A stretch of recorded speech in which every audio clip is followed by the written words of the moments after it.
तो जैसा कि हमने पिछले एपिसोड में देखा था, काफी सारे मार्क्समैन सनवू के ग्रुप के ऊपर अटैक कर देते हैं, जिसे देखकर सनवू उन सभी लोगों को बचाने के लिए उनके सामने आ जाता है और फिर उसके बाद अपनी ब्लैक थंडर का इस्तेमाल करते हुए अपना एक काफी ज्यादा पावरफुल अटैक उन सभी लोगों के ऊपर करता है, जिसकी वजह से वो सभी लोग जितने भी मार्क्समैन होते हैं वो सभी लोग सनवू की अटैक की वजह से काफी ज्यादा बुरी तरह से जल जाते हैं, वहीं पे मारे जाते हैं। वहीं पे सनवू ये देखकर सोच रहा होता है कि इन सभी लोगों की हरकतें और एनर्जी काफी ज्यादा फेमिलियर महसूस हो रही है मुझे, जिसके बाद सनवू अपनी सिस्टम की मदद से उन लोगों की आइडेंटिटी का पता लगाने की कोशिश करता है, जिसके बाद सनवू को पता चलता है कि ये सभी लोग जो मार्क्समैन थे वो फ्रोजन क्रॉप्स थे, एक टाइप के ज़ॉम्बी समझ लो, जो देखकर सनवू सोचता है ये तो ब्लड सेक के ब्लड ज़ॉम्बी है। तभी सनवू के पास और भी काफी सारी इन्फॉर्मेशन आती है, जिसे देखकर सनवू काफी ज्यादा बुरी तरह से चौंक जाता है, क्योंकि एक छुपी हुई कंडीशन पूरी हो चुकी होती है, जिसकी वजह से सनवू अब फ्रोजन क्रॉप्स को समन कर सकता है और उसके पास फिलहाल में अभी 7 फ्रोजन क्रॉप्स होते हैं, जिसे देखकर सनवू काफी ज्यादा हैरान हो जाता है, क्योंकि उसे बिल्कुल भी नहीं लगा था कि वो भी फ्रोजन क्रॉप्स को समन कर सकता है, जिसकी वजह से वो काफी ज्यादा हैरान होते हुए सोचता है कि क्या सच में मैं भी इन फ्रोजन ज़ॉम्बी को समन कर सकता हूँ। मैंने जिन्हें फ्रोजन ज़ॉम्बी को हराया है, क्या मैं उन सभी लोगों को समन कर सकता हूँ? सच में ये तो अनएक्सपेक्टेड बोनस था, जिसकी मैंने बिल्कुल भी उम्मीद नहीं की थी।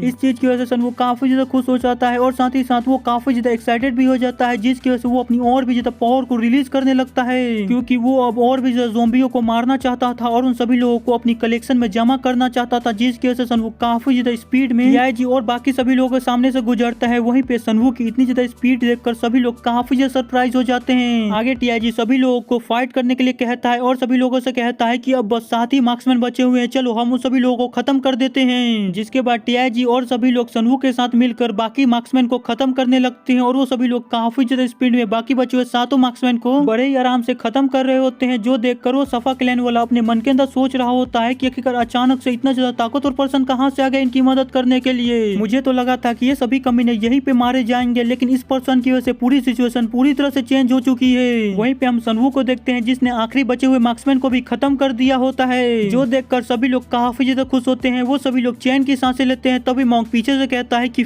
चलो अब ये सभी चीजें यहीं पे खत्म हुई। जो सुनकर बैगर सेक का बंदा और वो व्हाइट कपड़े वाला बंदा मॉन्क से कहते हैं कि हमने कितनी बार तुमसे कहा है कि तुम कभी भी ऐसा मत कहा करो, क्योंकि तुम जब भी ऐसा करते हो हमारे ऊपर और भी ज्यादा मुसीबत आ जाती है। कहीं ऐसा न हो कि और भी कहीं से एनिमी निकल आए जो कि हम पे अटैक कर दे। वो लोग ऐसे ही आपस में झगड़ ही रहे होते हैं कि तभी उन लोगों को अपने पीछे से कुछ आवाज आती है, जो सुनकर वो व्हाइट कपड़े वाला बंदा पीछे मुड़ते हुए कहता है कि क्या फिर से एनिमी आ गए। लेकिन तभी हम देखते हैं कि ये कोई एनिमी नहीं बल्कि मुरिम अलायंस के ही लोग होते हैं, जो कि वहाँ पे आते ही कहते हैं कि अगर वो कमीने कहाँ गए जिन्होंने मुरिम अलायंस के लोगों के ऊपर अटैक करने की हिम्मत की। लेकिन जब वो सभी लोग वहाँ पे देखते हैं तो वो देख पाते हैं कि वहाँ पे कोई भी एनिमी नहीं होता है, जो देखकर वो सभी लोग कहते हैं कि कर यहाँ पे कोई एनिमी क्यों नहीं है, वो सभी लोग कहाँ गए। वहीं पे हम सनवू को देखते हैं, जो कि मुरिम अलायंस के लोगों को देखकर काफी ज्यादा स्पीड में वहाँ से बाहर निकल जाता है, जो देखकर टीआईजी सोचता है मार्क्समैन वॉन्डरर सच में काफी ज्यादा ताकतवर था, लेकिन आखिरकार उसने हमारी मदद क्यों की। वहीं पे हम सफा क्लैन के यंग मास्टर को देखते हैं, वो भी सनवू को देखते हुए सोच रहा होता है कि मार्क्समैन वॉन्डरर अच्छा तो है, लेकिन वो मेरे सामने कुछ भी नहीं है। जिसके बाद यहीं पे हमारा सीन शिफ्ट होता है। हमें अगले सीन में एक घर का सीन दिखाया जाता है, जहाँ पे मुयांग का थर्ड ब्रदर किसी से कह रहा होता है, क्या तुम्हें पता है कि मैं बस एक रिपोर्ट सुनकर यहाँ पे तुमसे मिलने के लिए भागा भागा आया हूँ। जो सुनकर उसके सामने जो ओल्ड मैन होता है वो उससे कहता है कि जैसा कि मैंने तुमसे उम्मीद किया था, तुम बिल्कुल अपने मास्टर की तरह ही हो, बिल्कुल पैथेटिक। लेकिन तुम ये मत भूलना कि तुम एक डरी हुई बिल्ली हो जो कि यहाँ पे भागती हुई आई है। तभी हमें इस बंदे के बारे में बताया जाता है, ये बंदा सफा क्लैन का ओनर होता है, ब्लड लायन बेक जियोंग। वहीं पे हम मुयांग के थर्ड ब्रदर को देखते हैं, जो कि अपने मास्टर के बारे में ऐसा सुनकर काफी ज्यादा गुस्सा हो जाता है। वो उस ओल्ड मैन से कहता है, ब्लड डीमन लॉर्ड, जब तुम मेरे मास्टर के बारे में बात करो तो तुम्हें अपने मुंह को संभाल के रखना चाहिए, वरना तुम्हारे लिए अच्छा नहीं होगा। जो सुनकर ब्लड डीमन लॉर्ड काफी ज्यादा गुस्से में उसे घूरने लगता है, जिसके बाद वो अपनी काफी ज्यादा टेरिफाइंग पावर को रिलीज करते हुए उससे कहता है कि आखिरकार तुम्हारी हिम्मत कैसे हुई मुझसे इस तरह बात करने की, तुम्हें अपने मुंह को संभाल के रखना चाहिए अगर तुम मुझसे बात कर रहे हो तो। यही कहकर ब्लड डीमन लॉर्ड उसे अपनी पावर की मदद से अपने पास खींच लेता है और उसके गले को काफी जोरों से दबाने लगता है, जिसकी वजह से उसे काफी ज्यादा तकलीफ होने लगती है। लेकिन वो किसी तरह बोलने की कोशिश करता है कि ये तो पूरी तरह से अलग है जिसके बारे में हमने बात की थी। जो सुनकर ब्लड डीमन लॉर्ड कहता है, क्या तुम कहना चाहते हो कि तुम उसके अंदर इंटरफेयर करना चाहते हो जो कि तुमने क्रिएट किया था, लेकिन अगर तुम ऐसा सोचते हो तो तुम इसके बारे में भूल जाओ, क्योंकि मैं ऐसा कभी भी नहीं होने दूंगा, क्योंकि मैं ब्लड वॉर हूँ, मैं ही वो हूँ जो कि उसे सेटिफाई कर सकता है, उसे संभाल सकता है।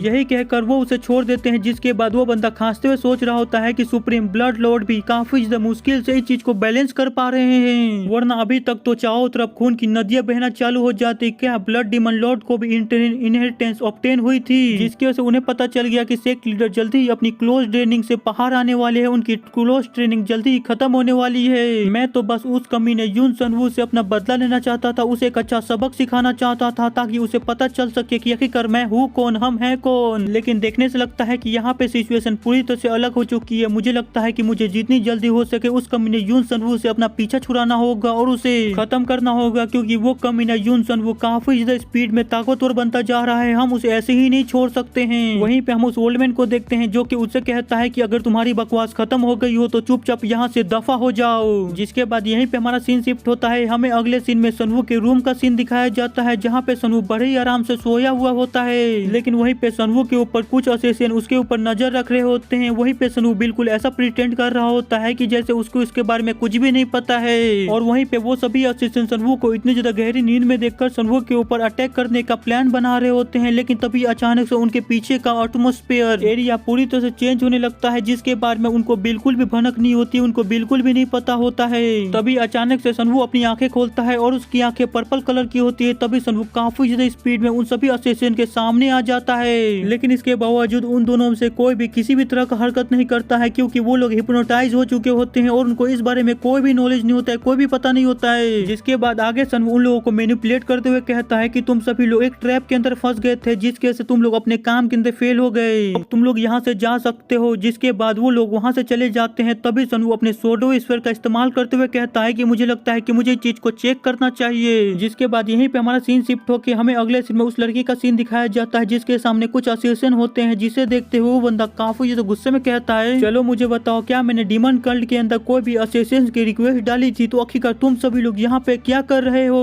जो सुनकर वो असैसिन कहते हैं कि हाँ, हम इसके बारे में जानते हैं, जिसकी वजह से हम ऐसा प्रिटेंड करेंगे कि जैसे हम इसके बारे में कुछ जानते ही नहीं है। जो सुनकर तो वो और भी ज्यादा भड़क जाता है। वो अपनी काफी ज्यादा खतरनाक एनर्जी को रिलीज करते हुए उन सभी लोगों से कहता है कि तुम सभी के सभी यहाँ से दफा हो जाओ, वरना तुम्हारे लिए बिल्कुल भी अच्छा नहीं होगा। जो सुनकर वो असैसिन काफी ज्यादा घबरा जाते हैं। वो घबराते हुए कहते हैं कि हाँ मास्टर, हाँ अभी चले जाते हैं। यही कहकर वो सभी लोग जल्दी से वहाँ से चले जाते हैं। जिसके बाद आगे वो उनके चले जाने के बाद कहता है कि तुम मेरे हो यून सनवू, तुम पे मेरे अलावा कोई भी उंगली नहीं रख सकता है। अगर तुम पे किसी ने भी हाथ डालने की कोशिश की तो वो मारा जाएगा। तुमसे पहले वो मेरे हाथों से मारा जाएगा, क्योंकि मैं ये जानना चाहता हूँ कि तुम्हारे इतनी जल्दी ताकतवर होने का राज क्या है। मैं तुम्हारे बारे में सब कुछ जानना चाहता हूँ यून सनवू, और जब तक मैं तुम्हारे बारे में सब कुछ जान नहीं लेता हूँ तब तक मैं तुम्हारे ऊपर किसी को एक उंगली भी नहीं रखने दूंगा। और उसके यही कहने के साथ आज का हमारा एपिसोड यहीं पे खत्म होता है। तो अब आगे क्या होता है ये जानना है तो हमारे चैनल को सब्सक्राइब कर लीजिएगा, और वीडियो पसंद आया होगा तो लाइक कर दीजिएगा, नहीं आएगा फिर लाइक कर दीजिएगा, और चैनल के ऊपर नया तो चैनल को सब्सक्राइब कर लीजिएगा, ताकि आपको डेली और भी ज्यादा ऐसे इंटरेस्टिंग वीडियो देखने को मिल सकते हो। मिलते हैं अगले एपिसोड में,